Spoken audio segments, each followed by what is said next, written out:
Perkenalkan, nama saya Dirli Dwi Putra dengan NIM F5512422. Jadi pada kesempatan kali ini saya akan mempresentasikan terkait prinsip dasar REST dan GraphQL. Masuk ke yang pertama, yaitu REST, mana dia itu menggunakan banyak endpoint dan metode HTTP standar. Nah, di antaranya itu dia menggunakan ada untuk get, untuk post, put, dan juga delete.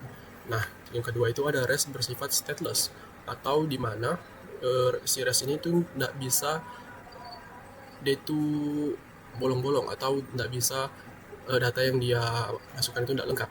Jadi dia itu harus lengkap agar bisa dieksekusi dan mendapatkan responnya.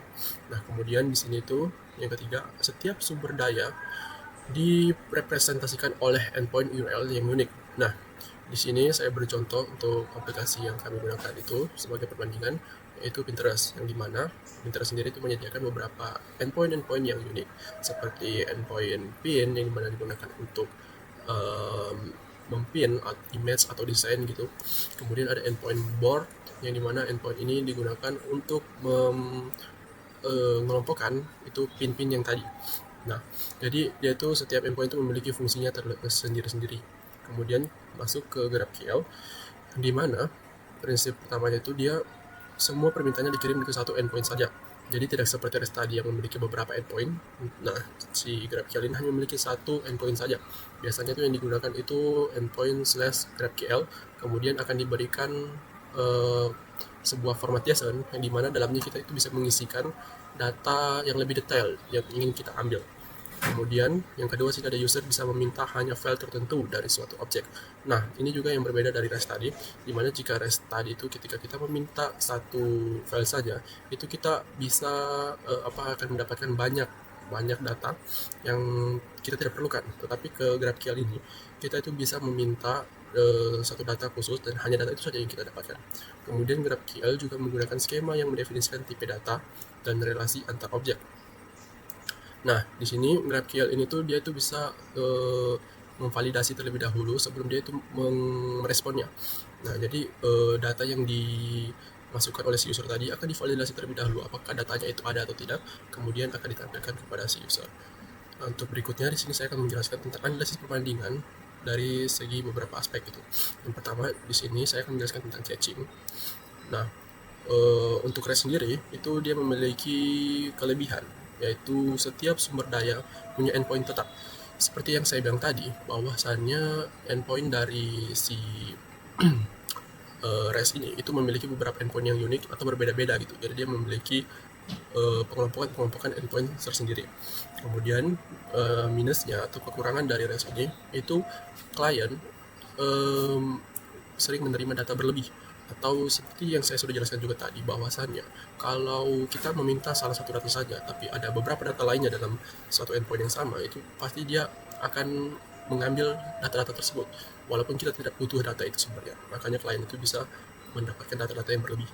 Kemudian untuk GraphQL, yang dimana di sini kelebihannya itu dia memiliki fleksibilitas yang tinggi dalam pengambilan data yang spesifik.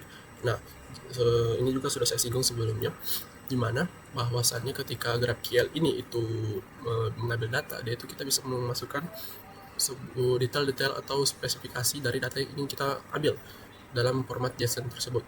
Nah, makanya dia bisa disebut fleksibel karena kita bisa mengisi data apa yang kita ambil dan hanya itu yang akan kita dapatkan. Untuk negatifnya, ini proses cachingnya akan lebih rumit. Karena kenapa? Karena dia itu memiliki kompleksitas yang lebih tinggi dari segi backend-nya, karena dia hanya menggunakan satu endpoint saja. Jadi permintaannya itu dikumpulkan dalam satu endpoint itu. Makanya cachingnya itu jauh lebih rumit. Nah, untuk berikutnya akan dijelaskan oleh teman-teman saya.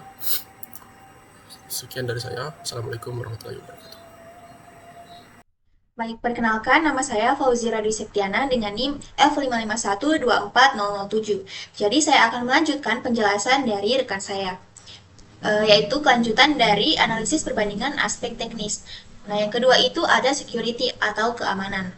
Jadi, Pinterest itu menerapkan sistem keamanan berbasis YOAuth 2.0 pada REST maupun GraphQL.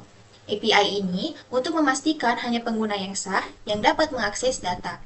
Nah, pada REST API itu, keamanannya lebih mudah dikontrol melalui endpoint terpisah, sehingga Pembatasan akses dapat diterapkan secara spesifik. Nah, Pinterest ini menggunakan barrier token, HTTPS, dan pembatasan tarif untuk mencegah penyalahgunaan.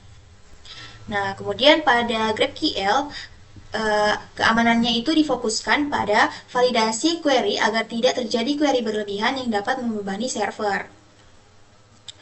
Nah, Pinterest itu menerapkan pembatasan kedalaman query, analisis biaya query, serta enskripsi koneksi. Jadi, bisa disimpulkan bahwa REST API dan GraphQL ini itu aman, namun dari segi pengamanannya itu REST itu lebih sederhana, sementara GraphQL memerlukan pengawasan ekstra karena fleksibilitasnya lebih tinggi. Jadi selanjutnya saya Assalamualaikum warahmatullahi wabarakatuh. Perkenalkan, nama saya Rafli Fauzi dengan NIM F551-24002. Kali ini saya akan menjelaskan tentang struktur query. Struktur query pada Pinterest dirancang untuk menampilkan hasil pencarian yang relevan dengan minat pengguna.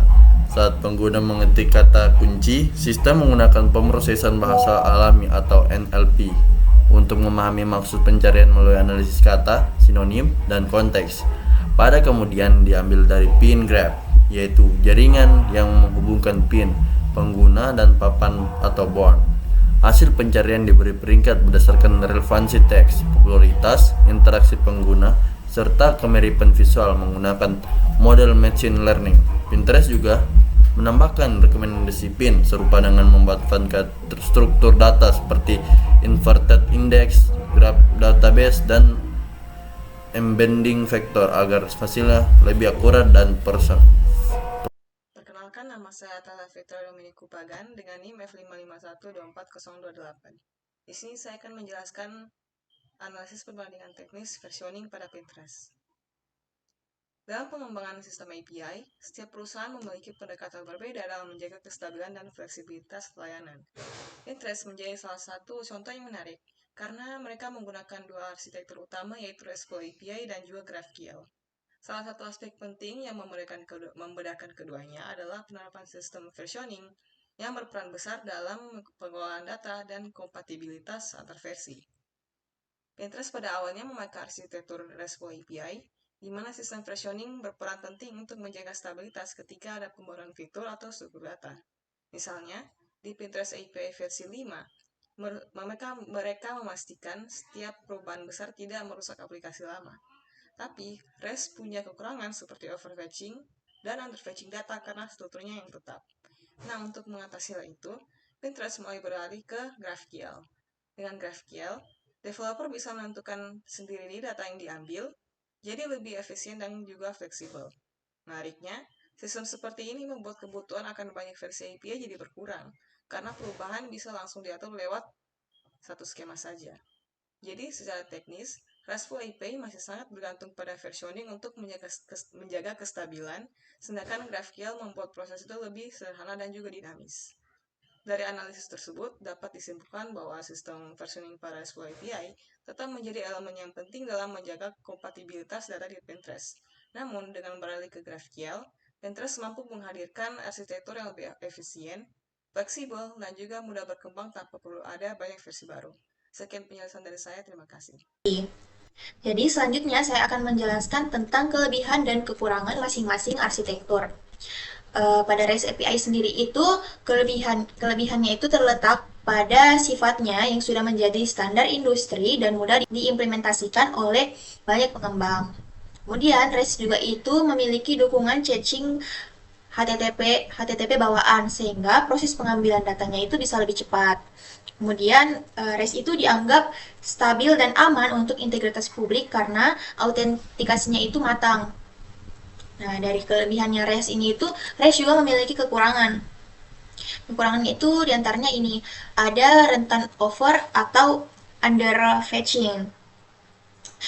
Over atau underfetching itu ketika datanya diambil terlalu banyak atau terlalu sedikit dari yang dibutuhkan. Kemudian kelemahannya juga itu karena setiap resource-nya memiliki endpoint yang terpisah, jadi pengelolaannya itu bisa menjadi rumit. Dan kelemahannya yang terakhir itu versi API-nya seringkali harus diperbarui setiap perkembangan fiturnya. Nah, kemudian kelebihan dan kekurangannya GraphQL itu dari kelebihannya sendiri, GraphQL itu hadir dengan pendekatan yang lebih efisien dan fleksibel. Terus, dari satu endpoint, pengguna itu dapat meminta data yang benar-benar dibutuhkan tanpa harus melakukan banyak permintaan ke server. GraphQL juga tidak memerlukan versi API baru karena struktur query-nya dapat disesuaikan sesuai dengan kebutuhan. Nah, seperti pada REST, GraphQL juga memiliki kekurangan. Kekurangannya GraphQL ini itu sistemnya lebih kompleks dari sisi caching dan keamanan karena server harus memproses query yang beragam dari pengguna.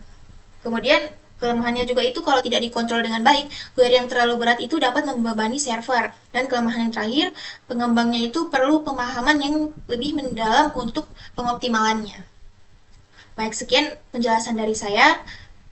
Selanjutnya akan dijelaskan oleh teman saya. Yang dilanjutkan pada relevansi penggunaan dalam aplikasi nyata. Pinterest memiliki relevansi yang sangat besar dalam berbagai aplikasi nyata. Dalam bidang teknologi, Pinterest menerapkan algoritma rekomendasi berbasis machine learning untuk menampilkan konten yang sesuai dengan minat pengguna. Selain itu, pengguna struktur data dan analisis big data memungkinkan dan pengelolaan jutaan gambar serta pengamatan tren secara efisien.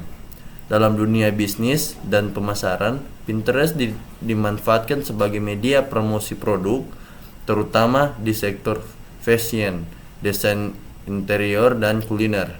Melalui Pinterest Ads, perusahaan dapat menarik pelanggan dengan pendekatan visual yang menarik dan efektif. Di bidang kreatif, Pinterest menjadi sumber inspirasi bagi desainer, fotografer, dan arsitek dalam mengembangkan ide serta membuat mood board atau portofolio digital. Sementara itu, di dalam dunia pendidikan, platform ini berguna bagi guru dan siswa untuk mencari referensi visual serta memperkaya metode pembelajaran berbasis gambar. Secara sosial, Pinterest membantu pengguna menemukan inspirasi gaya hidup dan berbagai ide dengan orang lain di seluruh dunia. Dengan demikian, Pinterest tidak hanya sekedar media berbagi gambar, tetapi juga platform multifungsi yang memiliki dampak besar dalam teknologi, bisnis, kreativitas, pendidikan, dan kehidupan sehari-hari. Lanjut pada kesimpulannya. Berdasarkan pembahasan yang telah diuraikan dapat disimpulkan bahwa REST and GraphQL merupakan dua arsitektur yang API yang memiliki keunggulan dan kelemahan yang masing-masing dan pengembangan sistem berbasis web. Pinterest menjadi contoh nyata penerapan keduanya secara efektif untuk mendukung kebutuhan pertukaran data antara klien dan server. REST API unggul dalam kesederhanaan, kemudahan implementasi, serta dukungan caching dan keamanan yang lebih stabil. Namun, pendekatan ini cenderung mengalami overfetching dan memerlukan banyak endpoint. Di sisi lain, GraphQL menawarkan fleksibilitas tinggi dalam mengambil data yang spesifik dan efisien.